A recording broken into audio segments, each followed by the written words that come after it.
এখন তাদের সবচাইতে বড় যে আপত্তি, সেই সবচাইতে বড় আপত্তির জায়গা হচ্ছে ঈদ শব্দ আমরা কেন লাগাই। কি কেন লাগাই বলেন? ঈদ শব্দটা আমরা কেন লাগাই? তারা বলেন যে সবই ঠিক আছে, কিন্তু ঈদ শব্দ কোথা থেকে আসলো? তাদের কথা হচ্ছে, এই কিছু সময় আগেও যে আহলে হাদিস সালাফি মৌলবীর লেখা পড়তে পড়তে আসছিলাম, তার কথা হচ্ছে দুই ঈদ ছাড়া আর কোনো পালনীয় ঈদ ইসলামে নাই। কথা কি তাদের? বলেন, ঈদুল আজহা এবং ঈদুল ফিতর ছাড়া আর কোনো পালনীয় ঈদ নাই, সুস্পষ্ট কথা। এখন আমি আপনাদেরকে প্রমাণ করে দেখাবো এই দুই ঈদ ছাড়াও আরো ঈদ আছে কিনা। আজকে যেই দিনে আমরা বসে আছি, এই দিনের নাম কি বলেন? ঈদুল ইয়াউমুল জুমআ, জুমআর দিন, ঠিক না? আজকের দিনের নাম কি বলেন? ইয়াউমুল জুমআ, জুমআর দিন। আর আল্লাহর হাবিব সাল্লাল্লাহু আলাইহি ওয়াসাল্লাম বলছেন, খায়রু ইয়াউমিন তালাআত আলাইহি শামসু ইয়াউমুল জুমআ। সূর্য উঠেছে যেই সকল দিনে, তার মধ্যে সবচেয়ে উত্তম দিন হচ্ছে জুমআর দিন। জুমআর দিনকে বলা হয়েছে কি? সবচেয়ে উত্তম দিন। ফিহি খুলিকা আদম, এই দিনে আদম আলাইহিস সালাতু ওয়াস সালাম আর কি সৃষ্টি হয়েছিল। আদম আলাইহিস সালাতু ওয়াস সালামকে আল্লাহ সুবহানাহু ওয়া তাআলা কোন দিন বানিয়েছিলেন? জুমআর দিনে। মুসলিম শরীফের হাদিস, হাদিস নাম্বার 854। সুনান ইবনে মাজার হাদিসে নবী করিম সাল্লাল্লাহু আলাইহি ওয়াসাল্লাম বলছেন, ক্বালা রাসূলুল্লাহ সাল্লাল্লাহু আলাইহি ওয়া আলিহি ওয়াসাল্লাম, ইন্না হাদাল ইয়াউমা ঈদুন জাআলাহু আল্লাহু লিল মুসলিমিনা ফামান জাআল জুমআতা ফালইয়াগতাসিল। নবী করিম সাল্লাল্লাহু আলাইহি ওয়াসাল্লাম বলছেন, নিশ্চয়ই এই দিন অর্থাৎ জুমআর দিনকে আল্লাহ সুবহানাহু ওয়া তাআলা মুসলমানদের জন্য ঈদের দিন বানিয়েছেন। অতঃপর যারা জুমআর দিন পায়, সেই দিন তারা যেন গোসল করে। কি করে বলেন? আমরা ঈদের দিনে গোসল করি কিনা? ঈদের দিনে আমরা গোসল করি, আতর লাগাই, ঠিক না? তারপর আমরা মসজিদের দিকে আসি। নবী করিম সাল্লাল্লাহু আলাইহি ওয়া আলিহি ওয়াসাল্লাম বলছেন, তোমরা যদি জুমআর দিন পাও, সেই দিনও তোমরা গোসল করো, কারণ এই জুমআর দিনটাকেও আল্লাহ সুবহানাহু ওয়া তাআলা মুসলমানদের জন্য ঈদের দিন বানিয়েছেন। এখন এই জুমআর দিনকে ঈদের দিন কেন বানানো হয়েছে? এই জুমআর দিনকে উত্তম দিন কেন বলা হয়েছে? আগের হাদিসে আপনাদেরকে বলেছি, সহিহ মুসলিম, মুসলিম শরীফের হাদিস 854 নম্বর হাদিস, নবী করিম সাল্লাল্লাহু আলাইহি ওয়াসাল্লাম বলছেন, ফিহি খুলিকা আদম। জুমআর দিনের এত ইজ্জত মর্যাদা হওয়ার কারণ হচ্ছে এই দিনে আদম নবীর সৃষ্টি হয়েছিল। আদম নবীকে আল্লাহ সুবহানাহু ওয়া তাআলা এই দিনে কি করেছিলেন বলেন? সৃষ্টি করেছিলেন। এখন আপনাদের কাছে আমার প্রশ্ন, আদম নবীর মর্যাদা বেশি নাকি আমাদের নবীর মর্যাদা বেশি? আমাদের নবী হচ্ছেন ইমামুল আম্বিয়া, সাইয়্যিদুল মুরসালিন, সকল নবী রাসূলগণের সরদার। এবং নবী করিম সাল্লাল্লাহু আলাইহি ওয়াসাল্লাম নিজেই বলেছেন, আনা সাইয়্যিদু ওয়ালাদে আদম ইয়াউমাল কিয়ামাতি ওয়ালা ফখর। আমি নবী হচ্ছি সকল আদম সন্তানের সরদার, এতে আবার কোনো অহংকার নাই। তো নবী করিম সাল্লাল্লাহু আলাইহি ওয়াসাল্লাম হচ্ছেন সাইয়্যিদুল মুরসালিন, ইমামুল আম্বিয়া।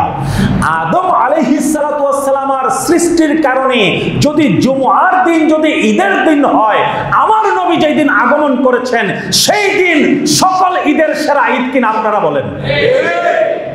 এই জন্য আমরা বলি কি, সকল ঈদের সেরা ঈদ ঈদে মিলাদুন নবী। এখন আমার কথা হচ্ছে যে এই দিনকে যে আমরা ঈদ হিসেবে উদযাপন করছি, ঈদে মিলাদুন নবী সাল্লাল্লাহু আলাইহি ওয়াসাল্লামকে, এটা কি শরীয়তের ঈদ? না, এটা শরীয়তের ঈদ না, এটা হচ্ছে ঈদে ফরহাত। এটা কি বলেন? ঈদ দুই প্রকার, একটা হচ্ছে ঈদে শরীয়ত আর একটা হচ্ছে ঈদে ফরহাত। একটা হচ্ছে খুশি উদযাপনের ঈদ আর আরেকটা হচ্ছে শরীয়তের নির্দিষ্টকৃত ঈদ। আমি ঈদে ফরহাত কি হিসাবে বলছি? খুশি উদযাপনের ঈদ। ঈদে ফরহাত মানে হচ্ছে খুশি উদযাপনের ঈদ। কেন আমি বলছি?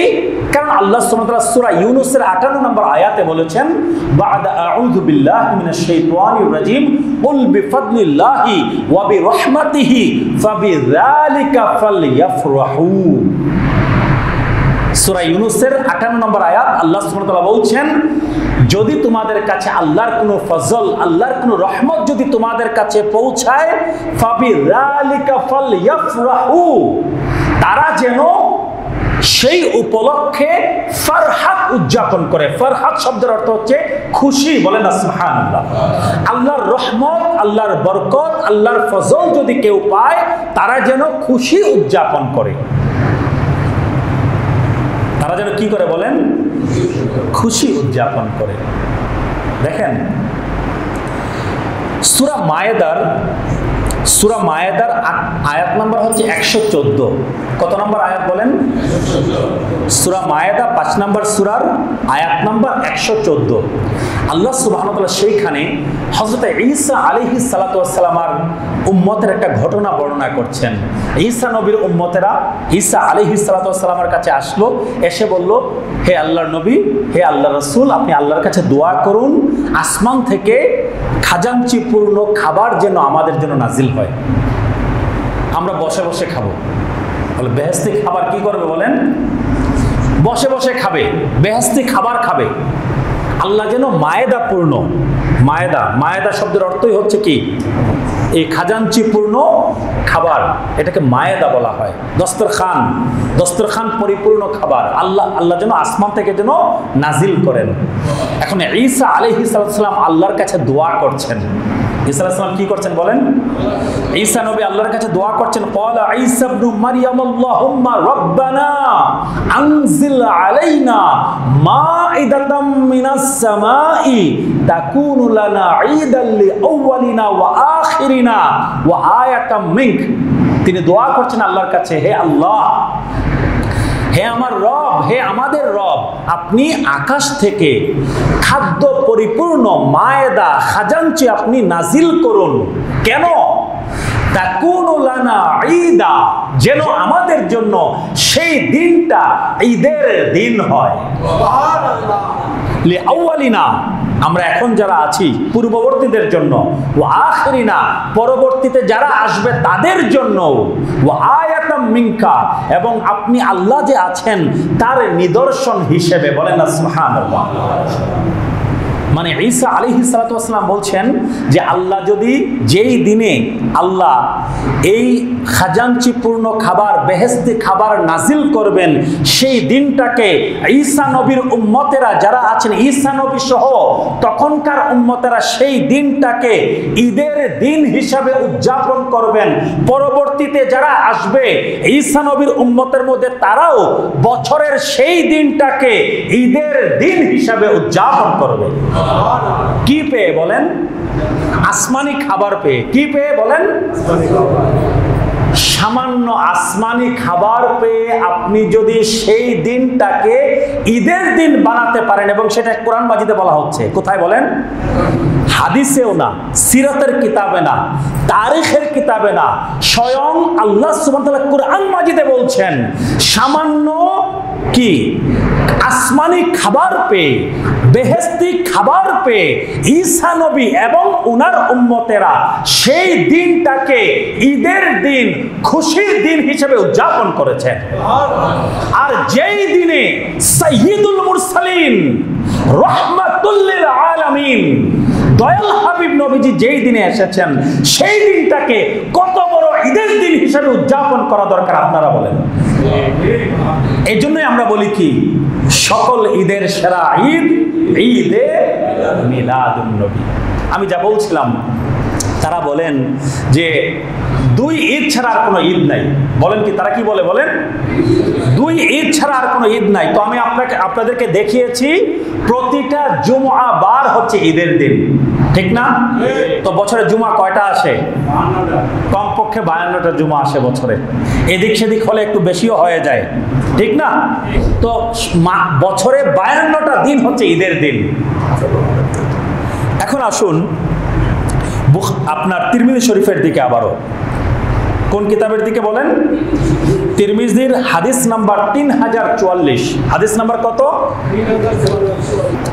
হযরত সাইয়েদনা আব্দুল্লাহ ইবনে আব্বাস রাদিয়াল্লাহু তাআলা আনহুমা, নাম শুনেছেন না? সবার মনোযোগ আমার দিকে আছে তো নাকি? হযরত আব্দুল্লাহ ইবনে আব্বাস রাদিয়াল্লাহু তাআলা আনহুমা তিনি কুরআন মাজিদের একখানা আয়াত তিলাওয়াত করলেন।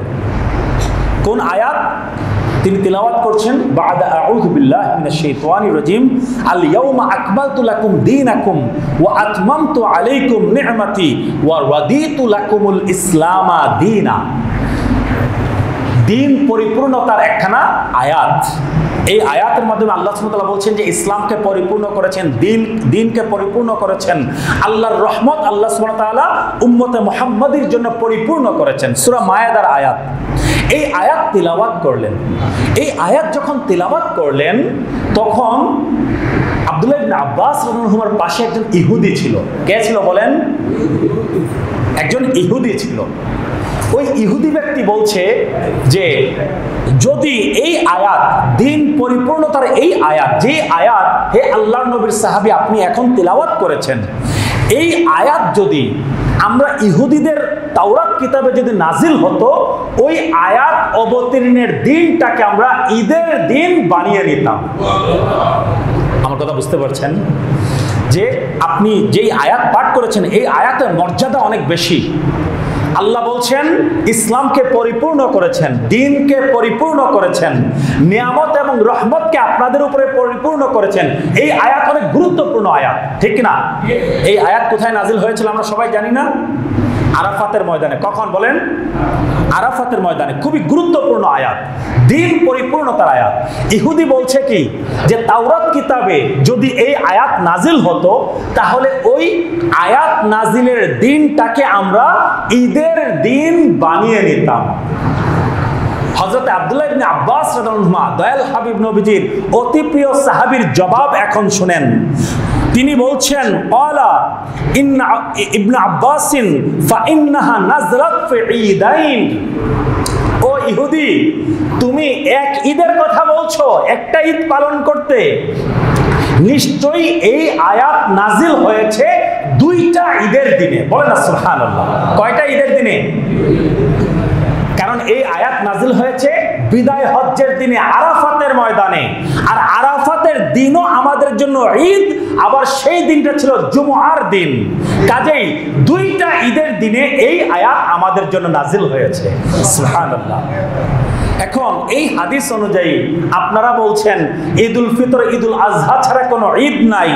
দেখা যাচ্ছে এই হাদিস অনুযায়ী জুমআর দিনও ঈদ, আবার সাহাবী বলছেন আরাফাতের দিনও ঈদ। আচ্ছা, এখন ঈদ যে বলছেন কি জন্য বলছেন? এই দিন পরিপূর্ণতার আয়াত নাজিল হয়েছে এই জন্য, ঠিক না? কুরআন মাজিদের একখানা আয়াত নাজিল হওয়ার কারণে আল্লাহর নবীর সাহাবী বলছেন সেই দিনকে আমরা ডাবল ঈদের দিন হিসেবে উদযাপন করি। এখন যেই নবীর কারণে এক আয়াত না বরং কুরআন মাজিদের সকল আয়াত পেয়েছেন, সেই নবীর আগমনের দিনকে কত বড় ঈদ বানানো দরকার আপনারা বলেন? বিবেকের বিষয়। এটা কিসের বিষয় বলেন? বিবেকের বিষয়। আমি আবারও বলছি, আমরা ঈদে মিলাদুন নবী সাল্লাল্লাহু আলাইহি ওয়াসাল্লাম যে উদযাপন করি, এই ঈদ হচ্ছে কি? ঈদে ফরহাত। নিয়ামত পাওয়ার পর মানুষ যেই ঈদ উদযাপন করে, যেই খুশি উদযাপন করে। আমরা নবীকে পেয়েছি, নবীকে পেয়ে আমরা খুশি, ঠিক কিনা? যারা খুশি না তাদের উদযাপন করার প্রয়োজন নেই, আপনারা বসে থাকেন। আমরা নবীকে পেয়ে খুশি, আমরা সেই জন্য কি খুশি উদযাপন করব ইনশাআল্লাহ।